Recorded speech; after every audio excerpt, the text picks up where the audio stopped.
Pack your bags, we're headed on a big old ride, with dreams of sunlit shores and the open skies, from the hills of Cyprus to where the world collides.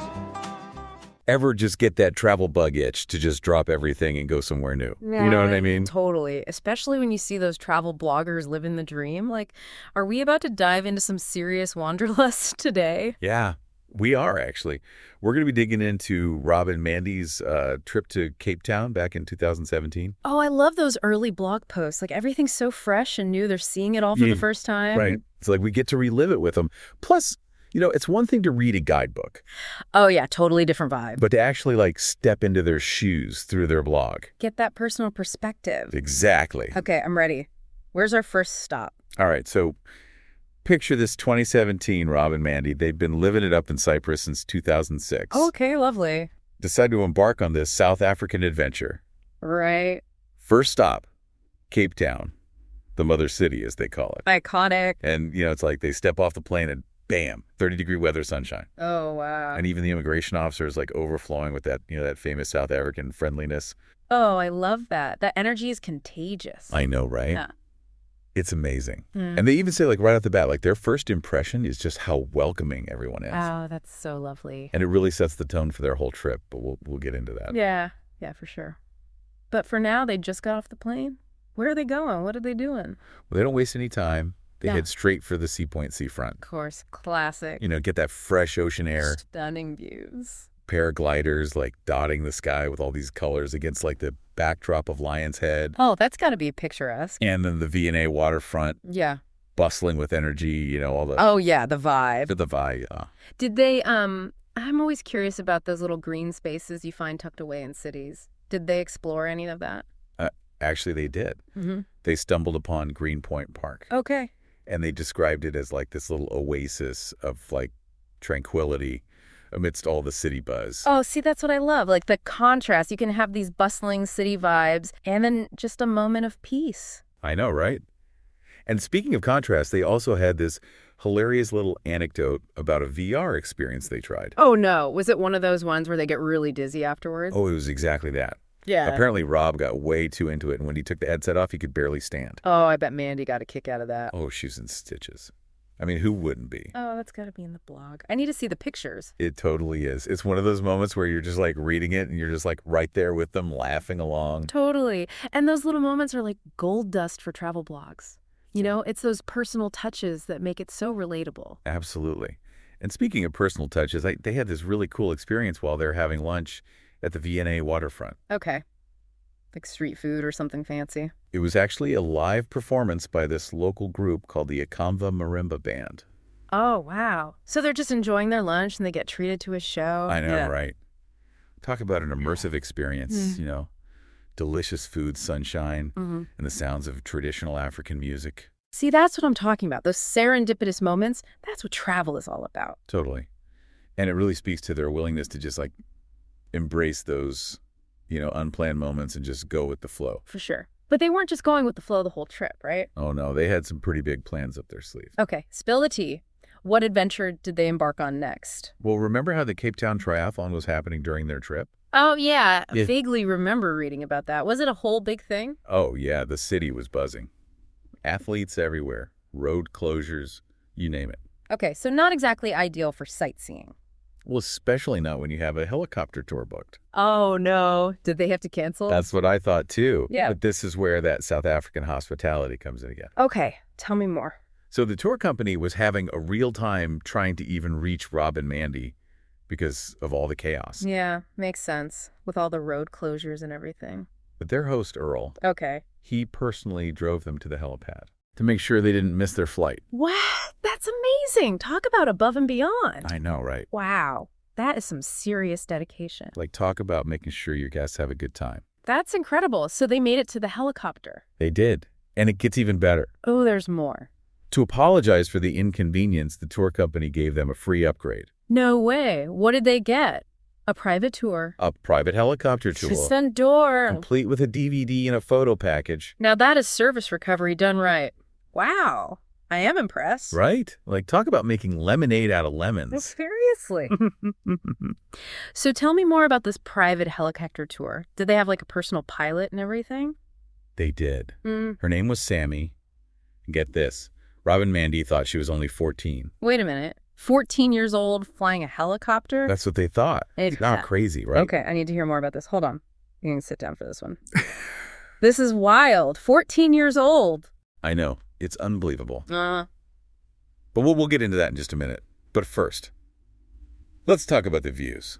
I mean, come on. Yeah, helicopter over Capetown. Sign me up.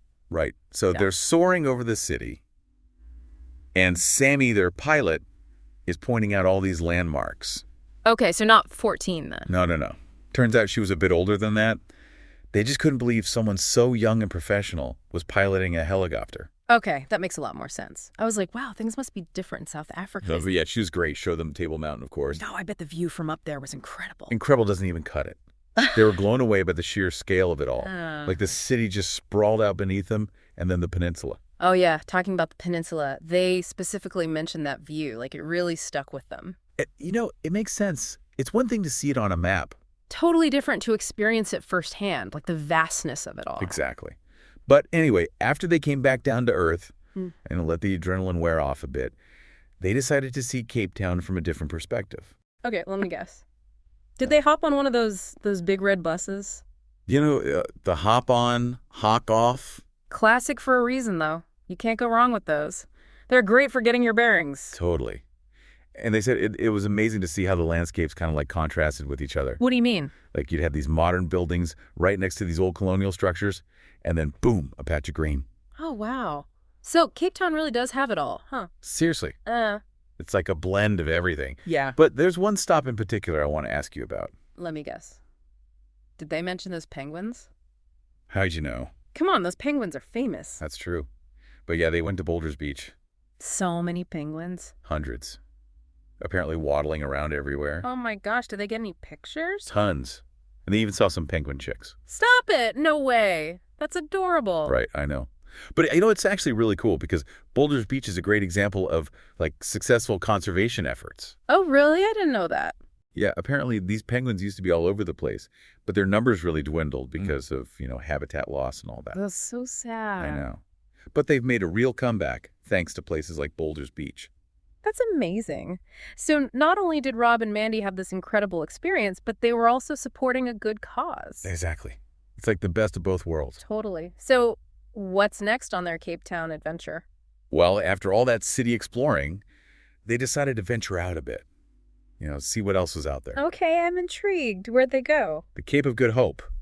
And get this, they took a Baz bus tour to get there. A Baz bus? Now that's a name I haven't heard in a while. Right. They're pretty popular with backpackers and budget travelers. Yeah, they're great if you're looking for something a bit more social, meet some fellow adventurers. Exactly. And Rob and Mandy said the atmosphere on the bus was amazing. Like everyone was swapping stories and travel tips. Oh, that's so fun. Like a little community on wheels. Right. And that sense of community really shines through in their writing about the Cape of Good Hope, too. But we'll get to that in just a sec. Okay, you're killing me here.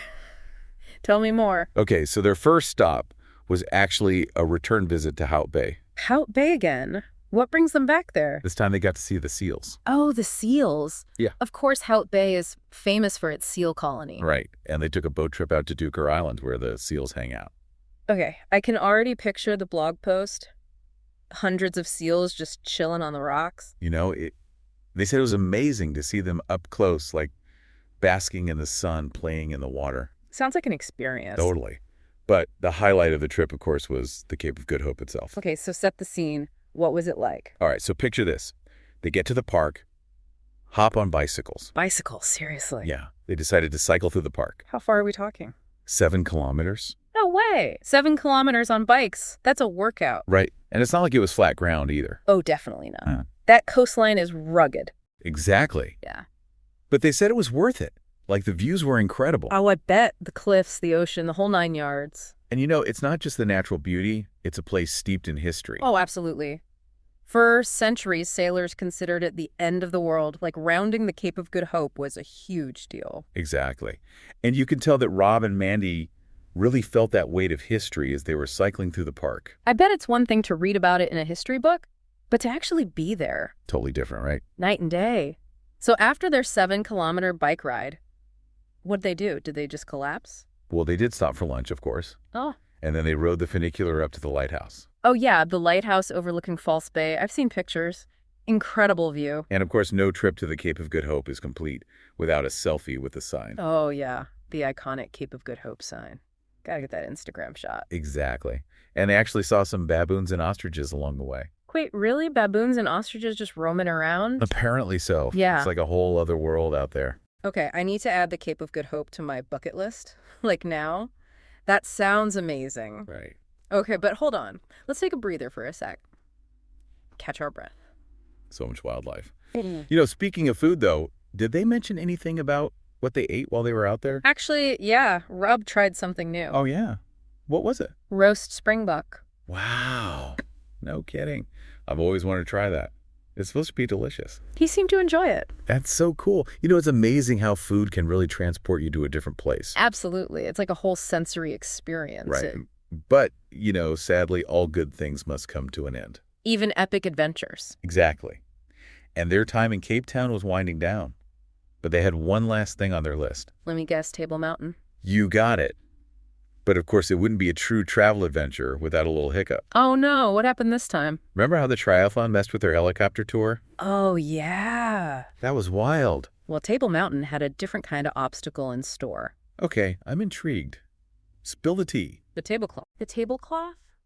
You mean the clouds? The one and only. Ah, yes. Capetown's infamous tablecloth. It's like a blanket that just drapes itself over the mountain. And ruins everyone's view. Well, it can make things a bit tricky for sightseeing. To say the least. So what did they do? They decided to risk it. On a cloudy day. They woke up to cloudy skies, but they weren't giving up that easily. What troopers? So they just went for it. Well, they decided to make the most of their morning first. They went to a local Friday market, soaked up the atmosphere. Okay, so not a total wash. Not at all. And then they hopped back on the hop-on, hop-off bus. No way. They went back to the bus. Hey, it's a classic for a reason. Plus, it gave them a chance to see if the clouds were lifting. I bet they were on the edge of their seats the whole ride. I can only imagine. But as luck would have it, by the time they reached Table Mountain, the clouds had parted enough for them to go up. No way. Talk about a close call. Right, but it goes to show, persistence pays off. Totally. So they finally made it to the top. What do they think?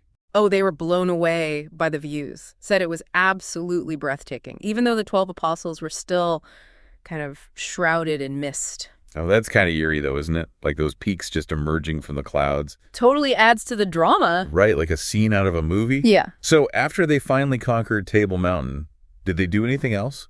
Actually, yeah, they went back to the V&A waterfront. Again.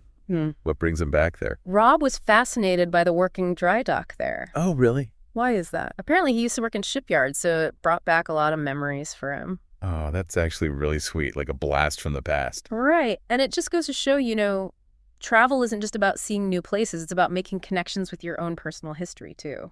I love that. Okay, so they've seen Table Mountain. They've revisited the V&A waterfront. How did they wrap up their Cape Town adventure? They went on a harbor cruise, spotted some more seals. Of course. Yeah. Because you can never have too many seal sightings. Exactly. And then they took a tour of District 6. District 6. That's the area that was hit hard during apartheid, isn't it? It is. It's a really powerful place to visit, full of history and resilience. And a reminder of how far South Africa's come. Exactly. And they finished their day learning about Nelson Mandela's legacy at the Civic Center. Wow. Talk about a full circle moment. From those early days of apartheid to the birth of a new nation. It really makes you think about the power of hope and perseverance. Absolutely. So what's next for Rob and Mandy? Did their South African adventure continue? Oh, yeah. They were just getting started. Next up, Johannesburg. But that's a story for another deep dive. I can't wait. So listeners, until then, keep exploring, keep dreaming, and keep that travel bug alive. Who knows where it might take you next? You like flying where we never hide. Out on the highway, chasing the tide.